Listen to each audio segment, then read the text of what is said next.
नमस्ते, आप देख रहे हैं राजस्थान हेराल्ड। राजस्थान में 3 सीटों पर होने वाले राज्यसभा चुनाव की तैयारी में बीजेपी कांग्रेस जुट गई है। कांग्रेस की तरफ से एक नाम सबसे ज्यादा चौंका सकता है, वो है पूर्व राष्ट्रीय अध्यक्ष सोनिया गांधी। उनके अलावा एक और दिग्गज के नाम की चर्चा चल रही है। उधर भाजपा में भी भूपेंद्र यादव का कार्यकाल पूरा होने से सीट खाली होने जा रही है।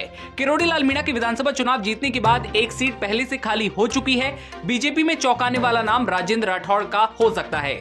हालांकि संघ की ओर से सतीश पुनिया का नाम सुझाया गया है। वहीं पार्टी की राष्ट्रीय सचिव और दिल्ली की सह प्रभारी अलका गुर्जर के नाम की भी यहां पर चर्चा हो रही है। राजस्थान की 3 सीटों पर कौन सी पार्टी किसे प्रत्याशी बनाएगी, वोटिंग का फॉर्मूला क्या होगा, किसका पलड़ा किस पर भारी होगा, ये देखने वाली बात है। राजस्थान में बतौर राज्यसभा सांसद पूर्व पीएम मनमोहन सिंह का कार्यकाल पूरा हो रहा है। उनकी उम्र 92 साल है। बता दें कि स्वास्थ्य कारणों का हवाला देते हुए उन्होंने फिर से राज्यसभा चुनाव में प्रत्याशी नहीं बनाए जाने की इच्छा सोनिया गांधी और राहुल गांधी के सामने जता दी है।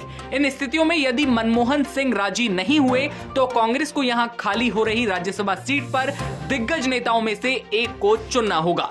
सूत्रों की माने तो सोनिया गांधी का नाम इस लिस्ट में सबसे आगे चल रहा है। पार्टी राजनीतिक समीकरण के आधार पर तय करने में जुटी है कि सोनिया गांधी को हिमाचल प्रदेश से उम्मीदवार बनाया जाए या फिर राजस्थान से। यह सवाल उठता है कि सोनिया गांधी यूपी की रायबरेली सीट से लोकसभा सांसद हैं, फिर उन्हें राज्यसभा सांसद के लिए उतारा जाएगा।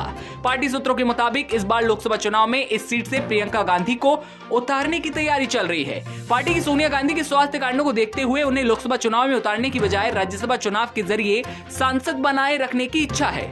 इधर तेलंगाना के सीएम हैं रेवंत रेड्डी। हाल ही में सोनिया गांधी को लेकर बयान दिया कि तेलंगाना से लोकसभा चुनाव लड़ेंगी। साथ ही रेड्डी के इस बयान से पहले तेलंगाना कांग्रेस कमेटी ने भी सोनिया गांधी से तेलंगाना से लोकसभा चुनाव लड़ने का आग्रह किया था।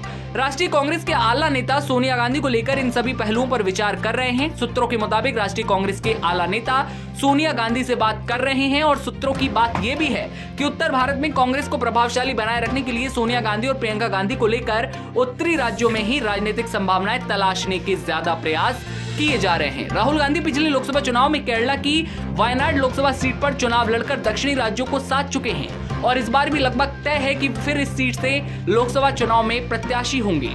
राजस्थान में गहलोत सरकार के दौरान प्रदेश प्रभारी रहे अजय माकन के नाम पर भी पार्टी विचार कर रही है। गहलोत सरकार में गुटबाजी के कारण कांग्रेस सरकार के ऊपर सियासी जब संकट आया तो इसकी भूमिका बेहद अहम रही थी।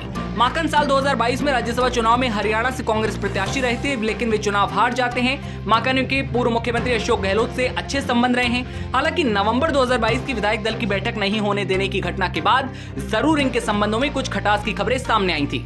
इसके बाद देखना होगा कि आखिर किस तरह का सियासी माहौल बनता है और क्या कुछ बड़ी अपडेट सामने आती है। तमाम खबरों के लिए आप बने रहिए राजस्थान हेराल्ड के साथ। नमस्कार।